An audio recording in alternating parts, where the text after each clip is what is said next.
The Pokemon Japan National Championships, Turin Special Event, and Indianapolis Regional Championships were some of the first official Pokemon Champions tournaments, all occurring within the past 10 days, and Mega Floette won all three of them. There's been a growing sentiment in the Pokemon Champions competitive space that Mega Floette may be the absolute strongest Pokemon in the format, with its place only really being contested by Mega Charizard Y. However, with 3 tournaments worth of data to back up Mega Floette's dominance, it's getting harder to deny that it may be the best Pokemon in the format. Mega Floette has a base stat total of 651, which puts it in the top 5 highest base stat totals in the format, with its stats especially being distributed well to guarantee its success. Mega Floette Eternal has a stat spread of 74 HP, 85 attack, 87 defense, 155 special attack, 148 special defense, and 102 speed. While its physical bulk may be mediocre, it's important to note that when a Pokemon has sky-high stats everywhere else, it's easy to invest stat points into bulk to play around what would have otherwise been its greatest weakness. We saw this in Generation 9, with bulky Fluttermane basically being the default way to run the Pokemon. While its incredible stats would have been enough of a reason to run Mega Floette in the Regulation MA metagame, what truly breaks it is the ability Fairy Aura. Fairy Aura was originally the signature ability of the legendary Pokemon Xerneas, which granted all Fairy-type attacks a 33% boost in power. On top of Floette's already sky-high 155 special attack stat, this causes Floette to be capable of some of the highest initial damage in the game, alongside the option to further boost its damage via Calm Mind, something that Mega Charizard Y doesn't even have access to. Pokemon Champions currently only has 186 total Pokemon in it, with 59 additional Mega Evolutions for some of those Pokemon, which is one of the smaller pools of Pokemon that players have had access to, with it being similar to a regional dex format. The Alola Pokedex, which was used in VGC 2017, had a similar number of fully evolved or viable non-Mega Pokemon at around 180.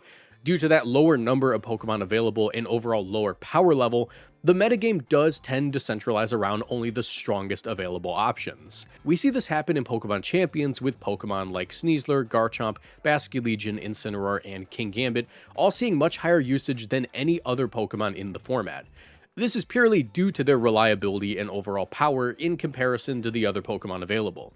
Each one of these Pokemon has alternatives to them that could be considered for some niche applications, but these meta Pokemon are far more splashable on many team archetypes, leading to them rising to the top of usage. But what happens when a Pokemon has no competition? What happens when a Pokemon's power level is so far above everything else in the format that it finds itself, well, winning all the time? Well, that's effectively what's happening with Mega Floette right now. This isn't to say that Mega Floette is broken, but more that it's kind of a hammer in a format filled with nails. Before we continue, I want to remind you all to subscribe to the channel and turn on notifications to make sure you don't miss my metagame update videos. If you want to keep up with Pokemon Champions competitive circuit, I'm one of the channels that you're going to want to follow, so definitely be sure to subscribe and leave a like. For the past 3 generations of competitive Pokemon, the pace of play in early metagame have been somewhat determined by a Fairy type with spread damage. In Generation 7, it was Life Orb Tapu Koko, in Generation 8, it was Scope Lens Togekiss, and in Generation 9, it was Choice Specs Fluttermane. This has been a very consistent pattern for a very good reason. Fairy-type damage is some of the most reliable damage that you can get in Pokemon, as the only types that resist Fairy types are Steel, Poison, and Fire types. This leaves Fairy hitting 15 of the total 18 types for super effective or neutral damage. Fire types have been consistently strong, but some of the absolute best fire types in the game, such as Incineroar and Chi-Yu, have a secondary typing that causes them to be hit for neutral damage by Fairy type moves. And while Poison and Steel types more reliably counter Fairy types, since they're the only things in the game that can deal super effective damage against Fairies, these types are historically considered to be more defensively statted and not really able to deal great damage, with the exceptions of course being Metagross, Nihilego, Scizor, and of course Goldengo. The limited number of defensive switch-ins and true counters to Fairies isn't typically an issue in higher power formats, as these counters exist in them. But in lower power formats, we tend to see Fairy types dominate, as most of their counterplay either doesn't exist in the format or is in some way limited. In the case of Floette, in a broader format, the case can be made that it wouldn't be nearly as strong there. Pokemon like Mega Metagross, Goldengo, and Nihilego would sometimes make the matchup trivial and just one-shot it. But in the current Regulation MA metagame, Mega Floette Eternal is possibly the most reliable workhorse Pokemon in the game. Of the current top 20 most used Pokemon in the format, Floette hits 13 of them for neutral damage, 4 for super effective damage, and 3 for not very effective damage, with not a single Pokemon being a ×4 resist or immune to fairy type attacks, as there's no type that is immune to fairy types, period. Floette is capable of taking that incredible matchup spread and use it to further leverage its already high damage output off of Fairy Aura boosted attacks like Dazzling Gleam, Moonblast, and of course Light of Ruin. A single Calm Mind boost on Floette allows for it to one-shot most of the Pokemon in this top 20, including King Gambit and Incineroar, which are considered two of the bulkier options for teams. And due to the limited number of Floette counters in the game, it's not terribly difficult to put Floette in a position where it can safely Calm Mind, especially if it's supported by Pokemon like Incineroar, Maushold, or Sinistcha. It's arguable that only a few Pokemon in the game can be considered true Mega Floette counters. These include Sneasler, Scizor, Gengar, Aegislash, Excadrill, and Skarmory. All of these Pokemon are capable of dealing with Floette and sometimes outright one-shotting it, but the limited number of true Floette counters, however, allows for Floette teams to take advantage of problematic matchups by simply prepping for them in the team builder in a way that is more reliable than most teams can prep for their bad matchups.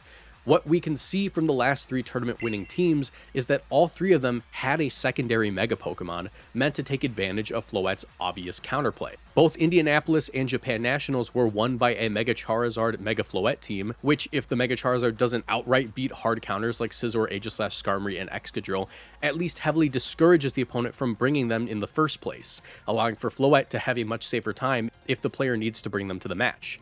And Turin was won by a Mega Gengar Mega Floette team, which, while Gengar is not considered something which can beat every Floette counter, it is a playstyle which is hard countered by Dark types and Garchomp, both of which are Pokemon that don't enjoy the Mega Floette matchup. So in this case, the Floette was being used to discourage Gengar team counterplay.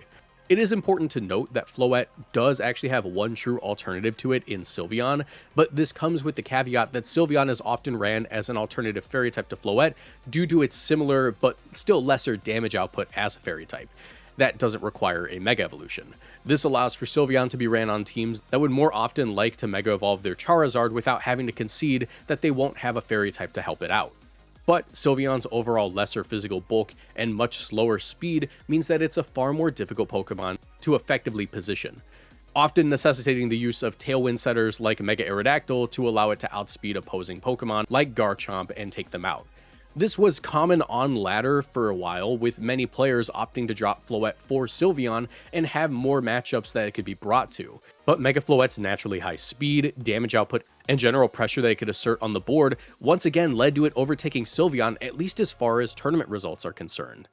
I need to reiterate that I don't believe that Floette is a must-use Pokemon that's carrying players to victory, as we've seen plenty of teams make it far in tournaments even without a Mega Floette, but it's getting harder and harder to deny that Floette may just be a cut above everything else in the metagame at this moment, and I don't see this being resolved until more Pokemon are introduced into Pokemon Champions. Pokemon that can effectively broaden the pool of Floette counters and make team building for Floette not so linear and reliable. It really is due to this overall lower pool of Pokemon that Floette is seeing this high success. It would see some success in broader formats, but in this current limited dex, it is really a case of the things that Floette can't beat are beaten by a Charizard or alternative Mega Pokemon. The team building is far too linear at this point for those teams, and the reward is far too great to ignore that option. But what do you think? Is Floette broken in the current format?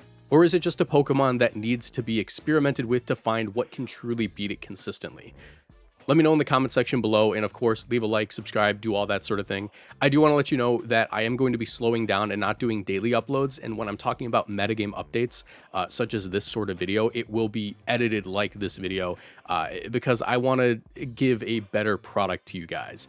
If you guys want to support me, go ahead, click the join button down below. That lets me pay for, you know, editors and stuff, and not really have to upload every single day to give you guys high quality content. You also see your name at the end of all these videos, like all the people right here, and you'll get access to my Discord server where we host tournaments and stuff. You can get access to that Discord server for as low as $1 a month and see your name for as low as $1 a month. So check out the Patreon, check out the join button. Thank you so much for watching, and I'll see you in the next video. Bye.